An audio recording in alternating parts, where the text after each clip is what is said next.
Goeienaand, baie welkom vir julle almal. Ek sien hier 'n klomp kos so ook, baie welkom ook vir julle. Nou ek gaan vir ons bid. Ons is besig met ons reeks Salomo se mooiste lied. Ons werk deur die boek Hooglied. Ons is besig om te praat oor verhoudings en huwelik. En so kom ek bid vir ons en dan gaan ons in dit inspring ook vanaand. Vader, dankie vir u goedheid. Dankie dat u getrou is. U is groot en u is heilig en u is magtig. Dankie dat ons kan sing tot u en u naam kan groot maak. Dankie dat ons in die naam van Jesus kan by mekaar wees. En party is fisies hier en party is aanlyn. Maar u is getrou, Here. Dankie vir u woord.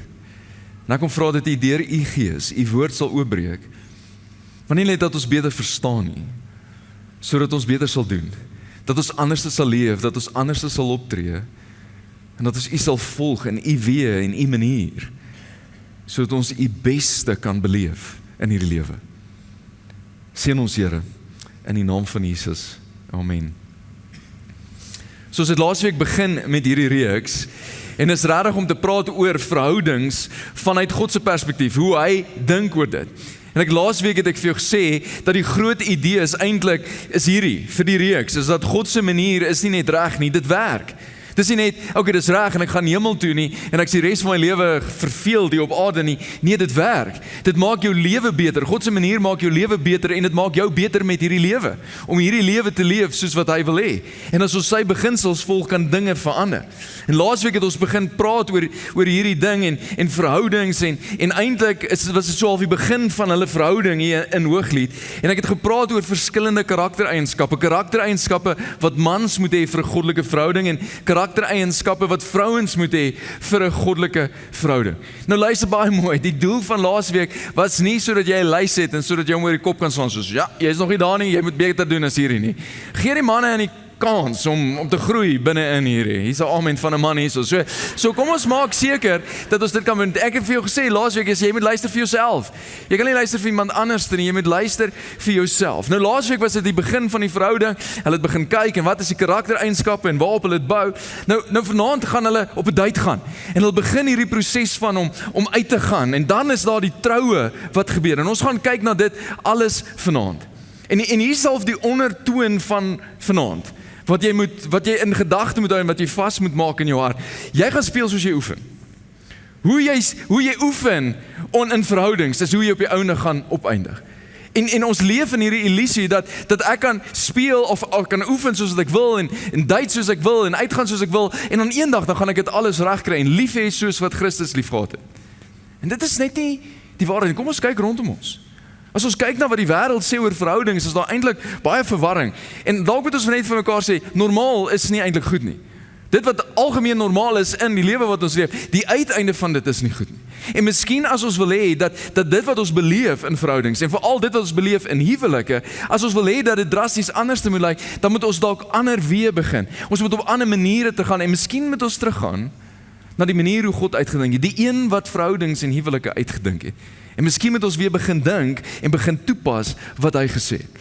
So, voordat ons induik in die woord vanaand, is hier een of twee dinge wat jy half moet vasmaak in jou hart vir vanaand. Die eerste ding is, om te eindig met God se beste, moet ek ook God se weë volg. Ek kan nie dink dat ek by God se beste gaan kom, maar die pad wat ek stap tot daar, kan ek my eie kop volg nie. Jesus is die begin en die einde van ons geloof, maar hy sê ook, hy is die weg.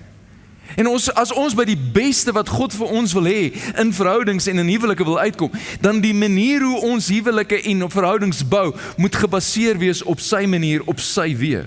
Hier is wat Psalm 128 sê, geseënd is hulle, geseënd is hulle wat die Here dien, wat wandel op sy weë. Daar is seëning in dit. Nou hier's wat gaan gebeur. En hier's waarvoor ek gebid het die hele week, is jy gaan heel moontlik 'n klomp goeters hoor, 'n ander standaard, 'n ander manier van dit. En hier's die gedagtes wat in die volgende paar minute in jou kop gaan kom. Daar gaan gedagtes wees van, dis belaglik, dis onmoontlik, dis oudtyds, dit gaan nie werk nie. Wie doen dit nog in vandag se tyd? En hier's wat ek wil hê jy moet weet. Daai gedagtes is nie toevallig nie. Dit kom van een, dat jy en ek het 'n vyand wat wil hê dat jou lewe gemors is en dat jou liefdeslewe vir alle gemors is. En miskien moet jy net half oopkop in hierdie gaan en dat as ek die beste wil hê van God, dan moet ek dalk sy manier ook toepas in my lewe. Die tweede ding, om enkel lopend te wees is nie 'n siekte nie. Okay? Dis nie 'n toestand wat jy moet genees nie. En daarom is die huwelik nie die medisyne wat die toestand genees nie. Okay? Dis 'n seisoen in jou lewe. So as jy single is, be loud and proud about it, okay? So hier's wat Paulus sê, hy sê, eintlik sou ek wens dat almal, soos ek, sonder die huwelik sou regkom. Dis eintlik my wens vir almal. Maar ek besef almal kan nou wees nie, maar ons het verskillende gawes van God ontvang. Die een hierdie, die ander een. En wat hy sê is, luister, getroud wees is 'n gawe van God, maar ook om enkellopend te wees is 'n gawe van God. Al die goeie gawes kom uit die hand van God.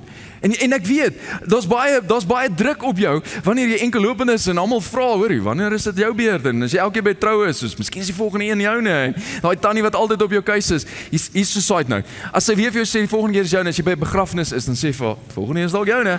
So, nee, moenie dit doen nie. Dis bad joke. Moenie dit doen nie. Maar moenie werk op die druk nie. Werk op geloof van God af. Bou op geloof dat God iets bonatuurlik kan doen. Moenie net kyk wat in die natuurlike gebeur nie. En dan die derde ding is, om uit te gaan is 'n proses. Dis nie 'n status nie. Dis nie iets wat ek my status kan verander. Ek gaan uit nie. Nee, dis 'n proses om te onderskei of is hierdie persoon met wie ek kan trou. Dis 'n proses om te onderskei en wat moet nog verander voordat ons in die huwelik kan ingaan. Dis om anders te dink oor hierdie. Luister, seker ouens moet net nie date nie. As die doel van jou is om te date, om altyd by seks te eindig, hou op date. As jy nie reg is om 'n man of 'n vrou in 'n huwelik te wees nie, moenie date nie. Moenie date omdat jy verveeld is nie. Kry 'n hond en gaan stap om die blok. Dis baie beter as om iemand se hart te breek omdat jy verveeld is. As jy nie reg is om in die huwelik in te gaan, jy moet dit nog nie doen nie. Okay, nou, met wie moet ek dan uitvra? In watter rigting, waar moet ek begin hierdie hele proses? My raad vir jou is, hardloop die wedloop wat God vir jou uitgelê het om te hardloop. En hou jou oë gerig op Jesus. En nou en dan draai jou kop so en kyk wie's aan die kante besig om saam met jou hierdie wedloop te hardloop. En dan hardloop jy bietjie na hulle kant toe en soos jy skep omgewing. Kyk, as hierdie dalk 'n persoon saam met wie ek hierdie wedloop kan hardloop, is hulle nie as nie, dan skuif jy bietjie weg, maar hou jou oë op Jesus en doen wat hy wil hê jy moet nou doen. Doen hierdie ding van ons is saam in die rigting van Jesus. Hier's 'n vers wat half iets van dit kan ondersteun. Sing saam met my oor die grootheid van die Here en laat ons saam sy naam prys. Wie is saam met my besig om in hierdie rigting beweeg? Die doel wat God het vir my lewe. Dis 'n goeie indikasie dat God sit hierdie persone rondom jou om dalk notisie te neem, om dalk hierdie ding te verder vat. En dan die beste huwelike hou nie op met uitgaan nie. So miskien is jy getroud. En die beste ding wat jy kan doen is om aan te hou uitgaan en aan te hou hierdie proses te kweek en deel te wees van hierdie. Mans, jy met jou vrou, jy moet haar pursue, jy moet in haar rigting begin beweeg. Ons as getroude mans, ons is lui. Ons raak lui en dan en party man se gesin is soos wel, ek sit 'n dak oor haar kop en ek sorg dat daar kos op die tafel is. Meer kaaie doen dit vir hulle familie. Sekerlik kan jy 'n beter standaard as dit hê. En dames, kom ons wees net eerlik. Party van julle kan baie onbuigsaam raak. Jy vat my nooit op 'n date nie en jy wil my net altyd hierdie ding. Ek het laasweek vir jou gesê, as jou man enigstens gemotiveer word deur hierdie reeks en begin in hierdie rigting begin beweeg, hanteer hom soos 'n klein hondjie. Wat ook al beloon word, gaan herhaal word. Soos jy het dit mooi, keep going. En kyk wat kan gebeur. Kyk wat kan gebeur. Is daar enige singles wat sal graag wil hê iemand moet hulle uitvra op 'n date?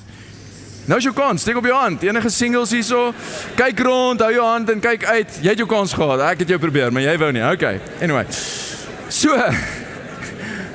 loer rond, dis goed. Kerk is 'n goeie plek om 'n vrou of 'n man te ontmoet. Nou hier is die ding. Laasweek het ons gekyk na al hierdie karaktereienskappe in Hooglied 1 en 2 en dan waar dit eintlik kom is dat hierdie aangetrokkenheid tot mekaar raak al hoe sterker. En dan is dit eintlik soos ons beweeg in 'n rigting en dan stop hulle dit en sê luister, wow. In Hooglied 2:7. Jy moet nog hierdie liefde aanwakker en die tyd is nog nie reg vir dit nie. Daar's 'n bestemde tyd vir dit. God in sy weë het sekere grense gestel en dis nog nie die tyd vir dit nie. Nou hierdie week gaan ons aan vanaf vers 8. En wat hier gebeur is, hy gaan nou op 'n date vat. En ek wil hê jy moet sien wat hier gebeur en hier's beginsels wat ons kan leer in die proses wat hulle uitgaan. En sy weer eens begin praat en sy sê, luister, ek dink is my liefste. Kyk die opgewondenheid in haar van, wow, hier is hy kom, ek sien, daar kom hy aan en daar's 'n opgewondenheid. Hy het gesê hy gaan my kom uitvat. Daar's 'n date wat gebeur en dan beskryf sy opgewondenheid oor hierdie date. Kyk wat hier gebeur. Daar kom hy, al bok springend oor die berge, al huppelend oor die heuwels. Kyk die opgewondenheid wat hy het. Hy is op pad om haar op 'n date te vat. En dan beskryf sy hom in woorde, hoor wat sy sê vir hom, my liefste soos 'n ribbok, soos 'n jong takbok. Soos jy in 'n verhouding is, kyk net en sê, jy is my ribbok, jy is my takbok, ek dink jy is wonderlik. Bou dit, kyk oor en oor in Hooglied. Het sy die agting en die respek vir hom en bou hom op met haar woorde. En dan beskryf sy wat gewees. Sy sê, kyk, hy staan agter die huismuur. Hy kyk by die venster en hy loer deur die latwerk. Nou, hy is nog nie in die huis nie. Miskien was sy laat en hy moes 'n bietjie wag en soos okay, ons sal net 'n bietjie wag. En net single ouens, as jy op 'n date gaan, moenie hierdie vandag doen nie. Moenie deur die blinders kyk en die venster kyk nie. Jy kan gearresteer word en stalker vibes, okay? Dis nie eintlik wat hier gebeur nie. Wat hier gebeur is hulle beskryf iets van hierdie aangetrokkenheid tot mekaar. Hierdie chemistry wat besig is om te gebeur en wat besig is om hier op te bou. Luister, God het ons gemaak met dit. Dit is 'n geskenk van die Here af, om hierdie aangetrokkenheid te voel. Die wêreld het dit kom pervers maak en sê, luister, dis alwaar verhoudings gebou kan word. Dis waaroor verhoudings gaan, is net hierdie seksuele en die aangetrokkenheid. Nee. Jy het nie beheer eintlik oor hierdie gevoelens wat hier gebeur nie. Wat jy doen daarmee, en daarna, daaroor het jy beheer. God is nie aan die ander kant, wil dit ook afmaak en sê, nee, is nie van die Here af nie, moenie dit nie, onderdruk dit. Maar sien dit, dat dit is 'n geskenk van die Here. En wanneer hierdie dinge daar is dit belangrik dat jy dit bestuur. En is belangrik dat jy wys is wanneer daar aangetrokkenheid, veral as hierdie verhouding begin. En ek dink is wys, die eerste ding, dat as jy in 'n verhouding begin uitgaan, is wees wys met jou tyd. Moenie te lang tye, veral in die begin, alleen tyd ergens spandeer nie. Dis gevaarlik, dis onwys. Nee, kom in 'n omgewing, saam met jou vriende, kom in 'n omgewing, in die verhoudings, as jy enigstens met hom uitgaan, en hy trek jou die hele tyd weg van verhoudings wat jy reeds het, met jou huidige vriende, en wil nie aandag gee, en hy wil al die aandag hê, dis gevaarlik. Bly weg van dit. Toe ek destyds met tieners gewerk, ek so baie gesien, hulle is betrokke, en deel van dit, en dan begin hulle hierdie verhouding, en soos twee mossels wat in mekaar vashou, en waar die een gaan die ander ene, en dan werk dit nie uit nie, en dan is ons soos, kan ek weer julle vriende wees, en kan ek weer betrokke wees? Wees versigtig vir 'n verhouding, wat so honger is vir al die aandag, is 'n gevaarlike ding. Dan wees wys met jou woorde. Wees versigtig met wat jy sê, en wat jy deel, en hoe jy dit sê. Spreuke sê dat daar's mag in die tong, dis mag van lewe en dood in die tong. Wees versigtig die tipe boodskappe wat jy stuur. Want as dit enigstens as jy nie wys is met, kan dit hierdie aangetrokkenheid en hierdie chemistry wat daar is, kan dit aanwakker in die verkeerde tyd. En dan baie belangrik, wees wys met jou aanraking. Sien, hier is die ding van aangetrokkenheid, van hierdie chemistry, is dat dit wil die baas wees. En dit wil bepaal hoe moet dit gebeur. En hier is die ding, die seksuele is iets wat God in ons ingebou het, en is 'n proses wat ontwerp is om klaargemaak te word. En as jy nie wys is nie, dan kan hierdie ding lei en wil beheer hê en bepaal wat die verhouding moet wees. Luister, van hande vashou tot seks is 'n afdraande pad en 'n styl pad. En jy moet dit bestuur en jy moet vooraf besluit, waar's die lyne? Hoe gaan ons rein leef? Onder wie se gesag gaan ons wees? Hoe gaan ons hierdie ding benader? Wees wys met dit. En dan sê sy wat hy sê. Sy sê, my liefste antwoord my. Hy sê vir my, staan op, my liefling, my mooiste, en kom. Nou hierdie woorde liefling en mooiste sien jy gereeld. So liefling beteken letterlik dis 'n kameraad, dis 'n vriend. Ons bou dit op 'n emosionele verhouding ook. Dis nie net die mooiste van die uiterlike nie. Dis daar's hierdie aangetrokkenheid, maar ons verhouding is meer as net die eksterne, is meer as net die fisiese, is meer as net die aangetrokkenheid. Ek wil ook goeie vriende met jou wees. Maar kyk dan hier, hy neem die leiding. Staan op en kom. Hy beplan 'n date. Hy neem leiding oor hierdie moet lei. Mans, neem die leiding in hierdie proses. Single ouens, neem die leiding. Vra uit op 'n date. Maar sê wat jou intensies is. Sê, luister, ek wil jou graag uitvat, ek wil jou soontoe vat, ek wil jou daai dag uitvat, en dan gee jy vir haar genoeg tyd. 'n week is 'n goeie tyd, sodat sy nog kan byl uit hierdie ding uit. En wees gereed om verwerk te word, dit berei jou voor, dat jy kan werk aan jouself. So, maar hy neem die leiding. En hy doen wat nodig is hierdie. En dan sê hy sê, hier is die rede, hoekom ons in hierdie nuwe rigting gaan. Hy sê, want kyk, die winter het verbygegaan. Wat gebeur wanneer die winter verbygaan? Lente kom. Die winter het verbygaan, die reën is verby, dit het opgeklaar. En wat hy sê is, luister, ek wil 'n omgewing skep, sodat 'n nuwe seisoen kan aanbreek in ons verhouding, dat ons na 'n dieper plek toe kan gaan, dat ons verder kan gaan. Ek wil, waar ons saam met ander mense was, wil ek omgewing skep, waar ek en jy mekaar kan beter leer ken. En dat ons eintlik hierdie proses kan begin om te onderskei, is, gaan ons saam verder gaan in hierdie proses van verhouding. En dan beskryf hy hierdie nuwe seisoen. Hy sê, die veld staan in die blom, met ander woorde, daar's groei wat besig is om te gebeur in hierdie verhouding. Die tyd om te sing het aangebreek, die gekoer van die tortelduwe klink op ons land, daar's lewe wat besig is om te gebeur binne in hierdie verhouding. Die vyeboom laat sy groen vye uitswel, die wingerd bot en versprei sy geur. Hier's ontwikkeling wat besig is om te gebeur, dit gaan dieper, dit gaan wyer. Staan op my, hier sê woorde weer, my lieveling, my mooiste, en kom, ek wil hierdie verhouding, hierdie vriendskap wil ek dieper maak, ek wil verder gaan met hierdie. En dis wat jy moet dink oor wanneer jy in 'n tyd van uitgang is. Dis 'n tyd wat jy sekere dinge moet kultiveer, sekere dinge moet laat groei, sekere dinge laat ontwikkel, sekere lewe in dit blaas. En in 'n sekere sin is jy in hierdie tyd eintlik 'n vrugte inspekteer, om te kyk, is hier besig om dinge te gebeur? Is hier dinge besig wat wys dat hierdie verhouding is besig om vorentoe te gaan, om dieper te raak? En ek dink jy moet 'n paar vrae vra. Die eerste vraag is hierdie verhouding besig om te groei? Is dit besig om 'n volwassenheid te bereik? Gaan ons verder of gaan ons maar net in sirkels? Is dit maar net, ons weet eintlik wat hier aangaan nie. Vra die vraag. Die tweede vraag is, vul hierdie verhouding my met lewe? Of dreineer dit die lewe uit my? En julle tipe taal is soos, kan ek hierdie drama hanteer vir die volgende 50 jaar? As die antwoord nee is, go away. Los dit. Maar is dit besig om iets te help groei so? Ander ding is soos, laat hierdie verhouding my nader aan Jesus groei. As ek Jesus wil volg met my hele wese, is ek besig om nader aan hom te groei? Of trek hierdie persoon my weg van Jesus, trek my weg van my prioriteite, trek my weg van wat ek dink is reg, en wat ek glo is reg, volgens die wil van God? As dit nie is, bly weg van dit af.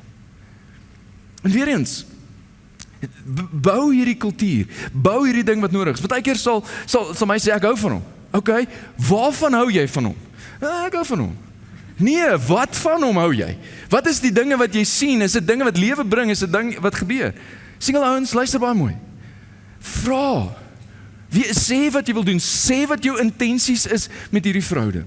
Of hoekom jy op 'n date wil vat. Sê, ek wil jou graag beter leer ken. Sy moenie verward wees nie. Sy moenie wonder oor hierdie hele ding nie. En daarom dis nie jou verantwoordelikheid nie. Dis jou verantwoordelikheid, maar dis nie jou skuld nie. Moenie toelaat dat 'n jong man optree soos 'n klein seentjie nie. Okay? As hy nou hier kom soos, hey, hoe lyk dit? Miskien een of ander tyd, ergens, koffie, Laat hom man up. Dis nie dat sy vir jou moeilike tyd gee nie, maar motiveer hom soos, waarna toe het jy gedink gaan ons gaan? Wanneer het jy gedink ons gaan? Hoekom het jy gedink moet ons gaan? Laat hy kan man up in 'n sekere sin. En dan getroude mans, julle het dit in julle. Jy kan dit doen. Jy kan jou vrou op 'n date vat. Jy kan dit doen. En as jy vir die res van hierdie diens dit wil beplan, is fyn. Ek gee jou toestemming. Haal jou foon uit, beplan dit. Maar doen wat nodig is. Stort, trek 'n hemp mooi aan. Dalk 'n hemp wat netjies is, wat nie een of ander weird Afrikaanse sê ding het nie. Trek aan. Daar's actually restaurante wat jy kan bel en besprekings maak. Okay, daar's restaurante waar daar nie eers TV's met sport in is nie. En maak die plan. En as die TV daar is, sit met jou rug na die TV toe en kyk in haar oë en praat met haar. Party van julle, ek weet dit gaan vir jou moeilik wees, maar doen dit, dis die moeite werd. Sy het hierdie ding van, ag jy my na waarde. Sy sien hoe jy strategiese beplanning by jou werk doen. En as jy sukkel om 'n date te reël, kry jou ouens by mekaar. En sê, okay ouens, kry 'n witbord soos ek moet 'n date vir my vrou beplan. Wat is goed? Waar gaan ons doen wat nodig is? En dan sy gaan sê, sy gaan nie koud kry nie. Vat 'n baadjie saam, sy vat een of ander netjie dingie saam en dit werk nooit nie. Onthou mans kry nie koud, ons kry longontsteking, maar ons kry nie koud nie. En leen jou baadjie vir en doen wat nodig is. Sy wil pursue word. Sy wil voel dat jy dink aan haar en jy ag dit belangrik en betaal wat betaal moet word. En dan mevrou, laat hom toe om dit te doen.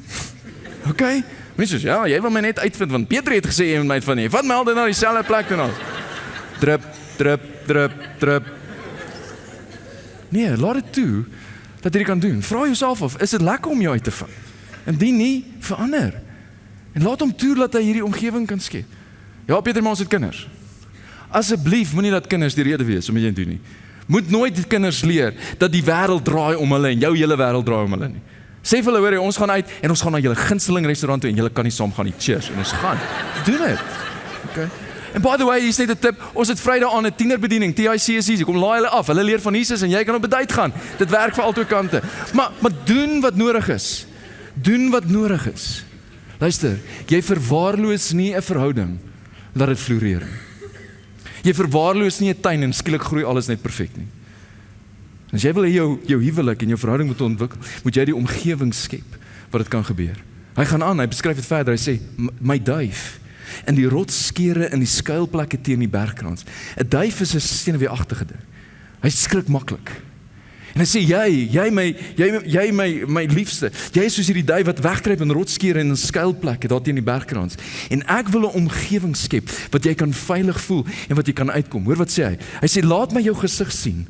Laat my jou stem hoor, want jou stem is soet en jou gesig is pragtig. Ek wil 'n plek skep wat jy kan uitkom, dat jy kan voel dis veilig om myself te wees. Dis veilig dat jy my stem kan hoor en dat jy iets kan sien van wie ek is sonder dat ek verwerp gaan word. Dat jy kan hoor wat is my drome en wat is my vrese sonder dat jy gesê, dis belaglik of alles. Skep 'n omgewing wat dit veilig is. Party van julle is voëlkykers. Daar's sekere voëls wat baie skaam is. En jy kom hier in en soos, hey, kom voeltjie kom en jy neem die voël af nie. Nee, jy moet sag wees, jy moet stil wees en jy moet die regte omgewing skep dat hulle veilig voel om iets van hulself te wys. En dis wat hy skep hier. En dan sê hy, vang vir ons die jakkalse, die klein jakkalsies wat die wingerde verniel. Jy het dalk al hierdie uitdrukking gehoor. Jy het dalk nie geweet dis in Hooglied nie. Ons wingerde wat bot. En wat hy sê is, luister, kom ons begin kyk, wat is die dinge in hierdie verhouding wat konflik veroorsaak? Dis baie keer klein dinge, klein misverstande, maar dit verwoes op die ou en die huwelike. Luister, die feit dat daar konflik is in 'n verhouding beteken nie daar's fout met die verhouding nie. Dit beteken daar's twee mense wat nie perfek is nie. En waar konflik gebeur is soos, ek het gedink jy gaan hierdie doen, hierdie is my verwagting, hier is wat jy gedoen het en daar's 'n gap.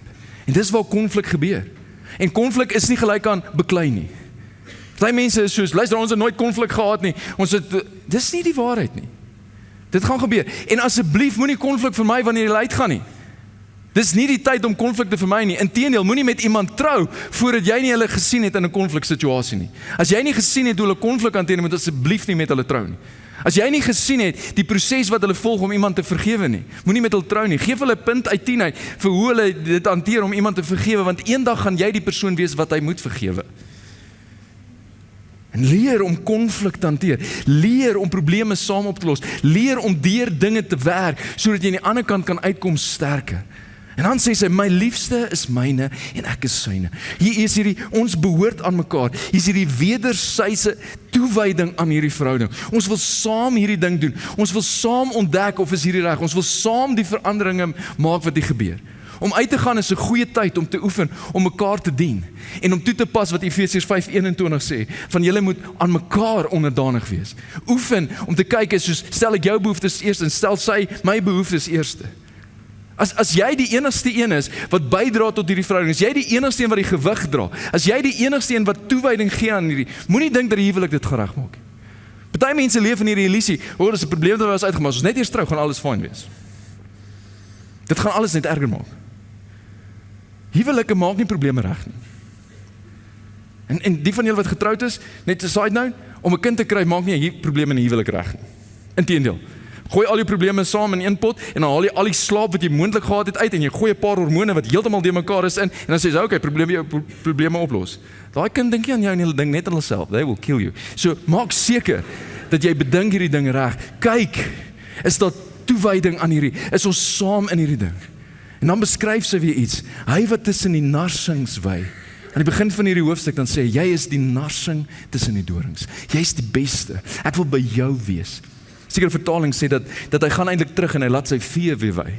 En dit skep eintlik hierdie idee dat ons was op hierdie date gewees en dan gaan die lewe weer aan en hy moet weer werk toe gaan en ons dinge en sy bedink weer hier en sy het hierdie smag om weer tyd saam met hom te spandeer. Sy sê totdat die dag begin asemhaal en die skaduwees vlug. Die skaduwees word lank. Dis aan die einde van die dag. Draai om my liefste wees en dan beskryf sy soos daar in die begin. Wees weer soos 'n ribbok, soos 'n jong takbok wat terughop hiernatoe. Ek wil iets van jou en sê takbok op die tweelingheuwels. Nou, die Hebreëse woorde, ons weet nie wat dit beteken nie. Maar jy kan self aflei wat die tweelingheuwels kan wees. En sy het hierdie begeerte van luister, hierdie aangetrokkenheid, wat eintlik al hoe meer gebeur. En dan as jy in hoofstuk 3 ingaan, dan sien jy dat hierdie aangetrokkenheid van haar, word al hoe sterker, sy droom oor hom, sy het verlang na hom, sy soek hom. En dan beleef sy dat hierdie begeerte om hierdie verhouding verder te vat, en eintlik na die seksuele te kant is weer soos, wow. En dan sê sy weer, moenie die liefde aanwakker nie. Moet dit nie opwek voordat dit nie self ontwaak nie. Daar is regte tyd vir die seksuele. En volgens God se prentjie is die tyd in die huwelik, as jy getroud is. Nie as jy getroud wil wees nie, of as jy getroud was nie, of jy besig is om 'n troue te beplan nie. Nee, dis wanneer jy getroud is met die persoon met wie jy getroud is. Dit is die grense van die seksuele volgens God. 'n Vuur in 'n kaggel is 'n wonderlike ding. Maar vuur in 'n droë veld wat begin waai, saai verwoesting. Die seksuele binne in die grense van die huwelik is een van die kragtigste kragte wat kan help bou aan 'n huwelik en kan versterk. Maar dit is ook een van daai kragte wat dinge kan verwoes as jy dit buite die grense wat God stel. En sy sê, wag 'n bietjie, hier is nog nie die regte tyd nie. En dan, hierna is daar tydsverloop wat gebeur. En dan gebeur die troue. Hulle het deur hierdie seisoen gegaan, hulle het uitgegaan. Hulle sien, luister, ons is saam in hierdie ding, jy is myne en ek is joune, en ons wil saam hierdie gewig dra van hier, en ergens het hy heel moontlik al gevra om te trou en alles. En nou is dit die troudrag. En ons lees in Hooglied 3 vers 6. Wat kom daar aan uit die woestyn soos seileroe? En jy moet nie miswees, jy kan dit mislees wat hier gebeur. So sê, luister, hierdie is goddelike tyd. Rook in die Ou Testament is baie verteenwoordigend van God. Toe die Israeliete deur die woestyn gelei het, was dit die rook en hierdie vuurkolom gewees, hierdie wolkkolom wat gelei het. En hy sê, luister, hier is hierdie, dit laat my aan dit dink. Dis 'n bestemde tyd, dis die regte tyd, ons volg God se weë, ons volg sy plan, en dis goddelik wat hier gebeur. Luister, om te trou is nie net wetlik nie. Dis goddelik. Jy trou nie net wetlik, jy trou in die naam van Jesus. Party mense het hierdie idee van, ja, maar kan ons nie net in die oë van God getroud wees, ons hoef nie deur die hele wetlike ding te gaan. Ek weet wat dit beteken nie. En gewoonlik is dit omdat jy iets wil dodge aan die ander kant. Nee, jy word een, finansiëel, wetlik, fisies. En jy het nodig om te doen wat gedoen, en daar's beplanning wat in hierdie gebeur. En kyk, dan beskryf hulle, daar kom iets uit die woestyn uit, omhul van mirre en wierook, van al die beste speserye van die handelaar. Hy ruik lekker, hy het self voorberei vir hierdie, hy het sy soet gekry, is reg vir hierdie ding, die troue gaan gebeur. Kyk, dit is Salomo se draagstoel, omring deur 60 dapper manne. Hoeveel bestmen was op jou trou gewees? 60.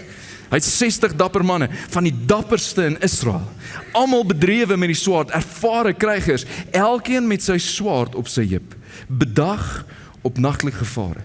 Dis soos jy dag by troue op, en die bestmen staan na voor en het almal hulle gewere en soos. En wat hy probeer sê is, en ek wil jou 'n vraag vra, wie is die mense in jou lewe wat veg vir jou huwelik en veg vir jou verhouding? Het jy mense in jou lewe wat kyk dat dit veilig is en dat dit reg is? Het jy ouens wat in jou lewe kan sê, luister, ons het gister aan by jou gebraai, en hoe jy met jou vrou praat, ek dink nie dis goed nie. Ja, maar ek praat al so mee, dan bied jy dit verander. Het jy sulke ouens in jou lewe? Luister, ek weet, dis onskuldig, maar jy moet kyk, daai ou by die werk, met wie jy so praat, en elke keer as jy toevallig dieselfde tyd wanneer jy koffie maak, be careful. Het jy mense wat is vir jou huwelik, en wat veg vir jou huwelik? Want daar is een wat veg teen jou huwelik. Jy moet dit weet. En hy wil huwelike en verhoudings verwoes. Hy doen dit van die begin af. Direk nadat Adam en Eva by mekaar gekom het, die eerste ding wat hy gedoen het, okay, kom ons saai verwoeste. En as jy nie mense in jou lewe het wat saam met jou hierdie lewe doen nie, dan doen jy hierdie Christelike lewe verkeerd. Ons het ander ouens nodig wat saam met ons hierdie pad stap. Koning Salomo het vir hom 'n draagstoel gemaak van hout uit Libanon. Hoor die beskrywing van die voorbereiding wat gedoen is vir die troue. Dis die beste. Hy bring die beste hout uit Libanon. Die style het hy van silwer gemaak. Die dak van goud, die sitplek van purperstof, die binnekant is uitgevoer met leer.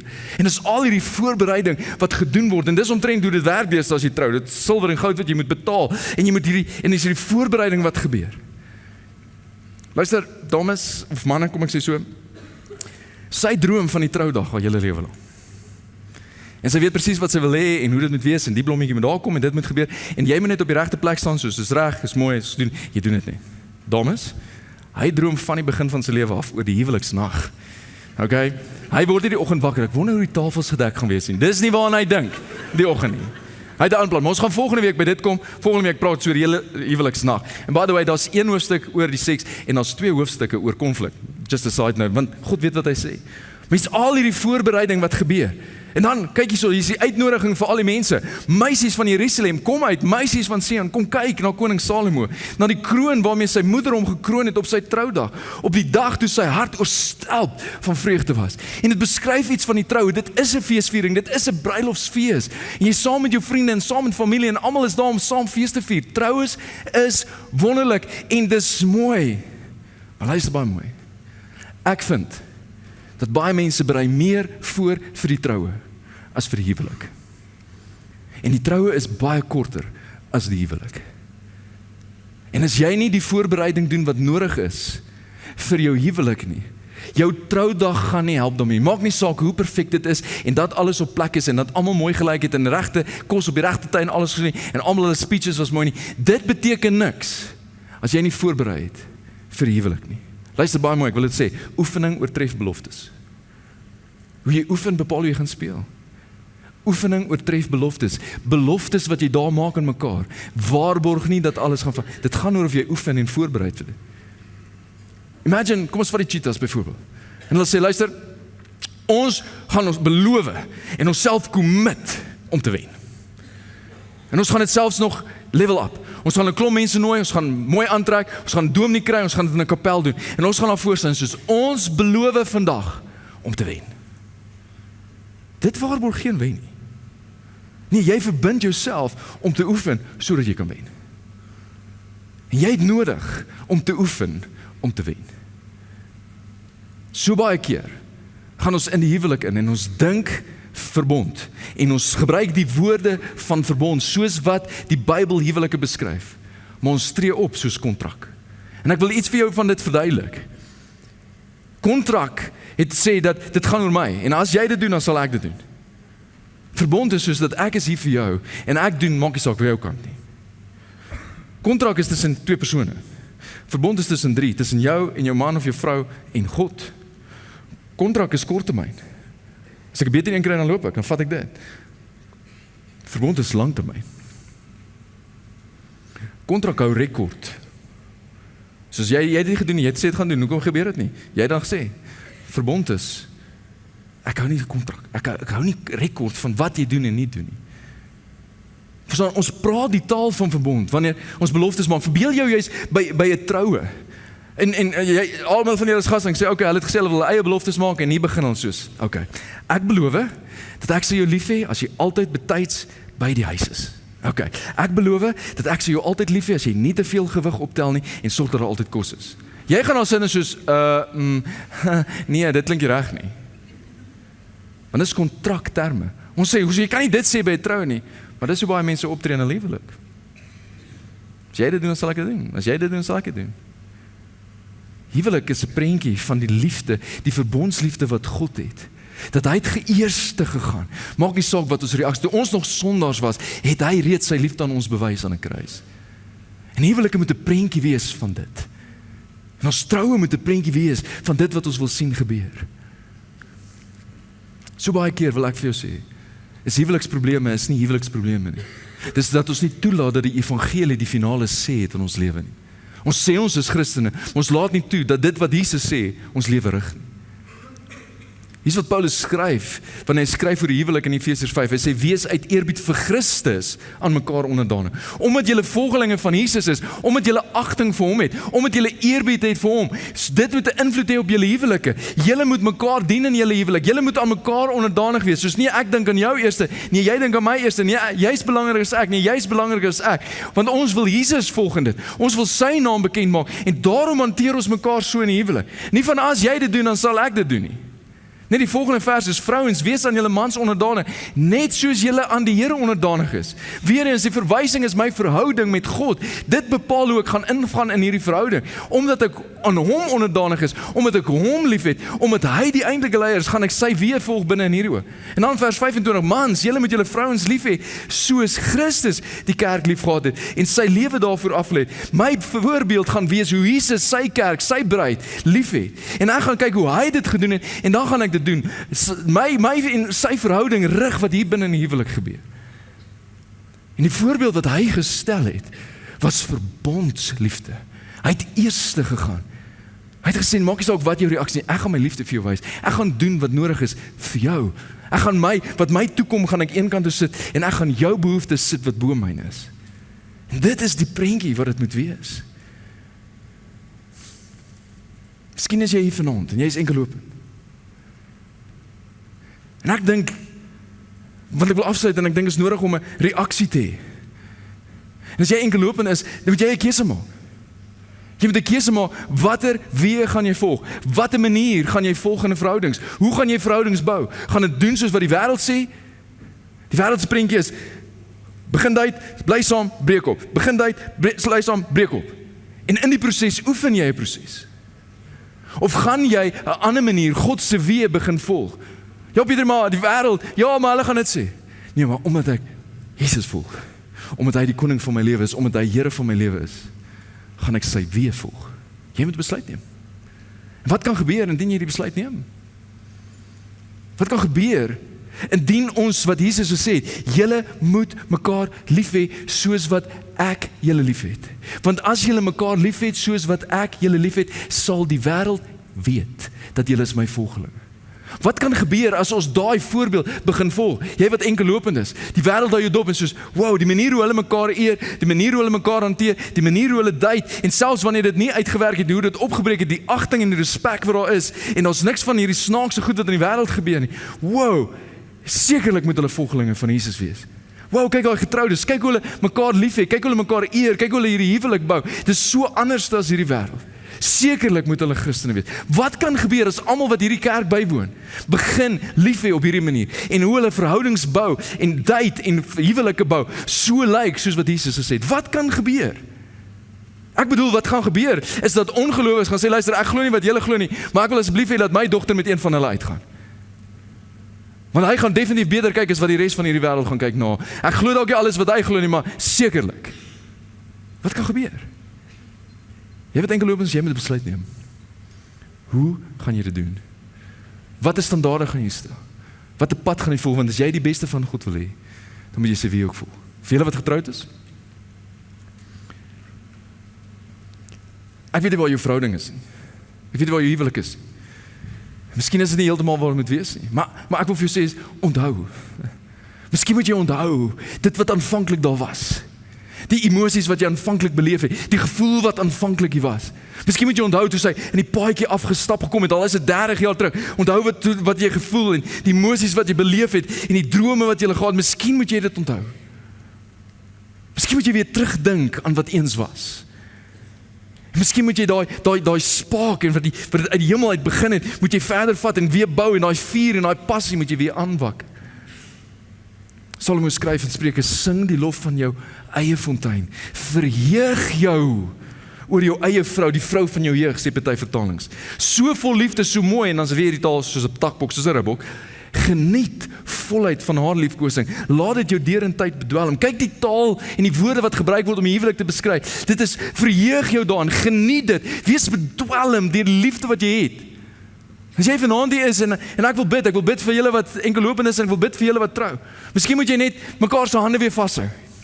Ja, ek weet julle het gefight op pad hiernatoe en daar's min dinge so lekker soos 'n fight op pad kerk toe. Jy is laat en hou aan vas. As die kinders tussen sit, doen dit soms so borrel gesigte soos. En onthou wat eens was. Onthou hoe bedwelmd jy was en wat jy gedoen het en hoe ver jy gery het en hoeveel tyd jy spandeer het en hoeveel moeite jy gedoen het omdat jy bedwelmd was met jou liefdevol. Onthou die vreugde wat jy gehad het. Onthou jy het geniet het om alleen te wees net by haar.